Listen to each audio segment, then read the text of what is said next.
Sin City Disciples, and I remember growing up because I believe you all had a spot. The Sin City had a spot right there in Midtown on Broadway, not too far from where I used to live, where I grew up. And I used to. That's right, on Broadway. Yeah, on right there. And we used to ride past there, and you see like a billion bikes parked outside.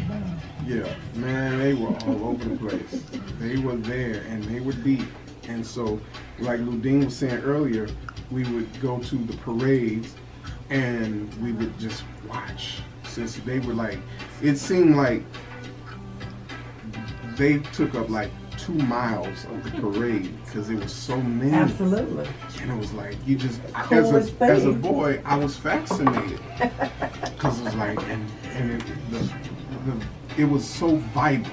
That's the word to use. It was just vibrant. The vibe was just cool. The vibe in Gary was just amazing then. It was just awesome. And so what we could do is try to do all that we can to bring that vibe back. You know, because again, one of the reasons for the Back in the Day Block Party is to take us back to those days so that we can reflect, reminisce on the good old days, but also to learn from it and how do we get that feeling back. Absolutely. Because the reason we play the songs that we do, the reason we do what we do is we want you to feel what you felt back then, so you hopefully want to feel it again every day. So we got to figure out a way to bring some of those things back. And so that's what we need to do. So film, fun, and community. And the all-class reunion really does that.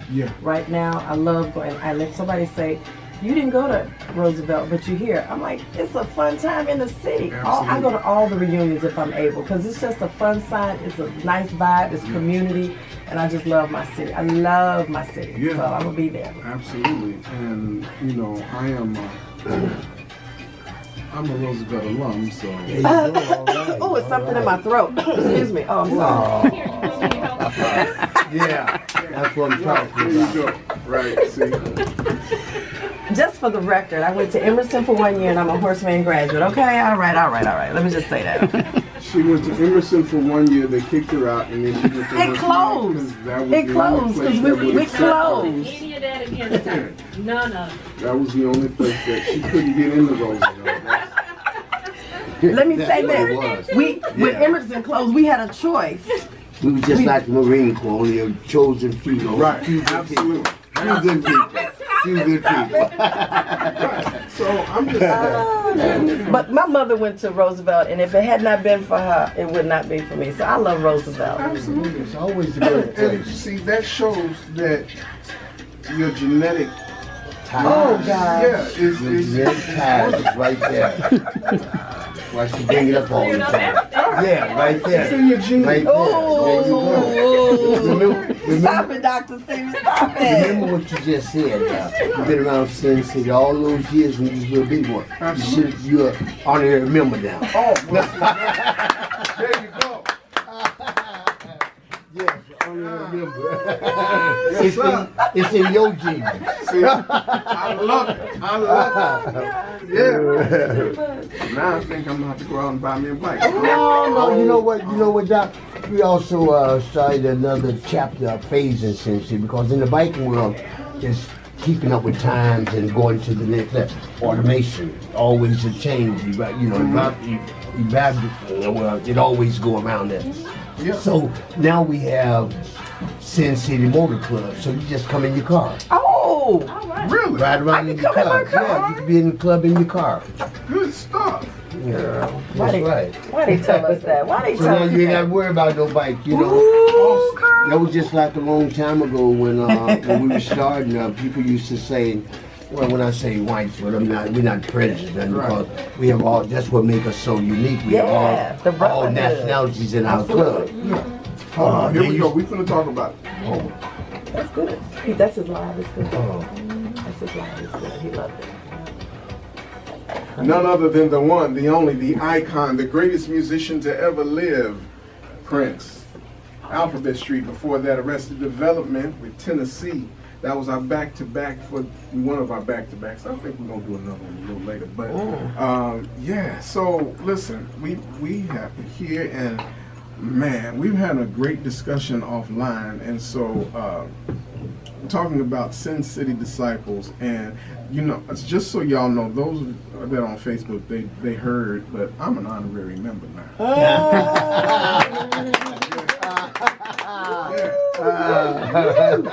So you gonna wear leather next week. You can't tell me nothing right There you go, there you go, there you go. Learn how to ride a bike.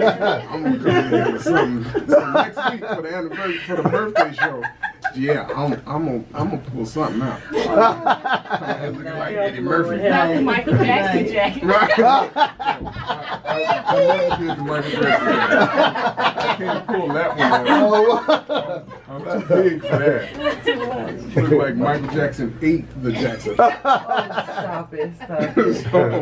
All right, so Ludine, introduce your guest for us. So again, Saturday's feature, we have 2 features there, Sin City. And so we have with us Sunny Angel McGee, who's featured, of course, it's a documentary on Sin City, the founder of Sin City Disciples there. Thank you. So I'm going to introduce and turn the mic over to Mr. Sunny Angel McGee. And tell us about the film that you're going to bring to us. Brother, thank you so much for being here. Go ahead. So thank you. Welcome to Back in the Day Block Party. Thank you for having me and my crew here. First of all, I would like to introduce to get down my right is Jug. He's the president of the mothership. All right. He more or less run the whole nation as far as chapters that we have, because we're over the whole United States. We got more states. We got more states than not Obama, but more states than Trump. but anyway, we need one of y'all to run for president. To give you a little rundown on what's going on about the club is that, I never thought, it was like a dream at first when I started this club.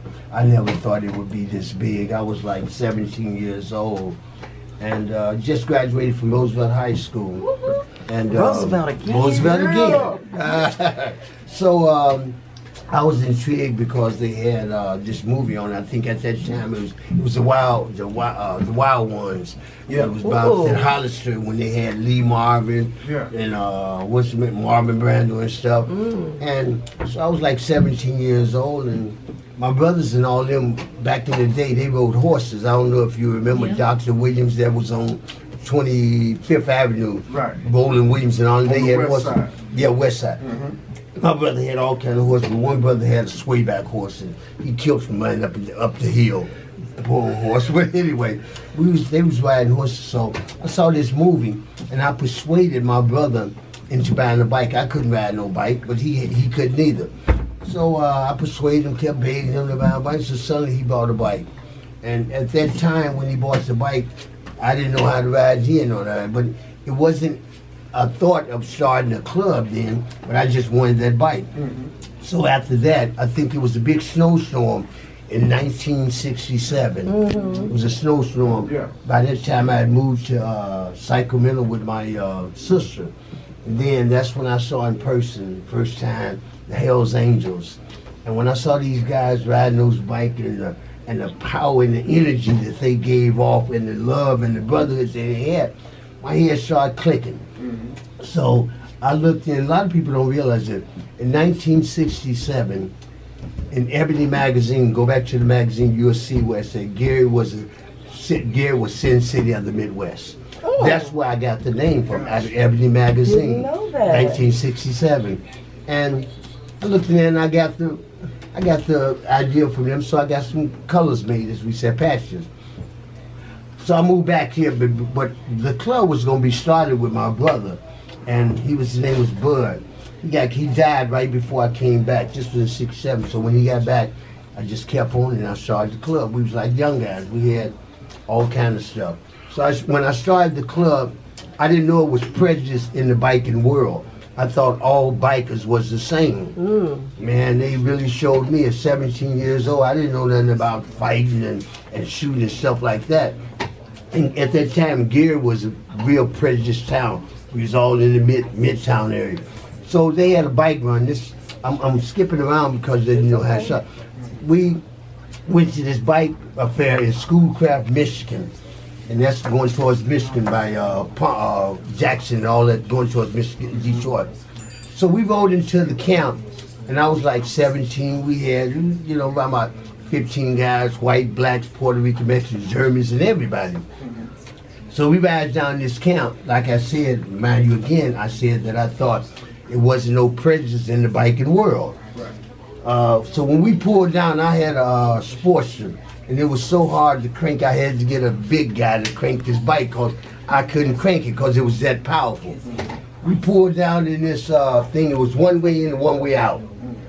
So we pulled down, there was a river over there and there was a hill where all these white guys was up on the hill screwing the old lady and everything. Well, I'm just saying. I got you. We got you. You know, it was doing all kind of stuff on the hill. I got you. So dig that.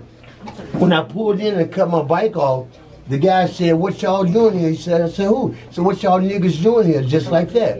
And he, no, just It's history. You want me to tell the truth? It's okay. Yeah, it's just it's a high school station. Okay, I'm sorry. I'll eliminate Go ahead. that. It's education. Okay, but they said we didn't invite no blacks. So okay. By this time, when he said that, everybody on the hill, I was so scared. I'm serious. And at 17 years old, I was like just out of high school. I fired that bike up on one kick. God must have been on my side because it fired up. And I told the guys, I said, let's go. And they formed a paddle machine.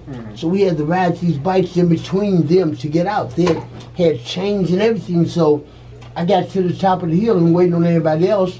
They was hitting with chains and going through the paddle machine. And one guy, name was Thief. He just got, so we had some service guys, but he didn't have nobody 22 guns. So let me ask you this real quick. Is all of this in the documentary that we're going to see? Yes, it is. Okay, I don't want to spoil it for everybody. I want them Not to come everything, out. but not everything. everything. He's giving us more details. Not everything. But I think we can stop it right there, because guess what? Tune in for more. However, one of the things that really excited me about Mr. McGee, Sonny Angel McGee, is that we had some of the things that he did as far as race relations within the community and the country, and some things that I said we would have been in a different place if they hadn't done some race relation things to pull some people in brotherhood together, sisterhood together. That's what I got from it. I got you. Absolutely. Well, we appreciate it. Thank you all so much. We got to go back to more music and then some more guests, because this show is loaded today. But thank you, Ludine. Thank you. Thank you so much. Again, Gary International Black Film Festival, October the 11th through the 13th, Indiana University Northwest. Get inside film, get outside yourself. With a bonus day on the 9th, Wednesday, October the 9th. You don't want to miss out Blues on at Backstage, absolutely. And so go to GaryBlackFilmFest.com. Again, it's GaryBlackFilmFest.com for more information. All right, so thank you all so much. And we'll be back because it's almost boss time. Thank you, Carl. We appreciate you. We love you. We love you. We love you. More. So, yeah, let's get it. It's the back in the day block party.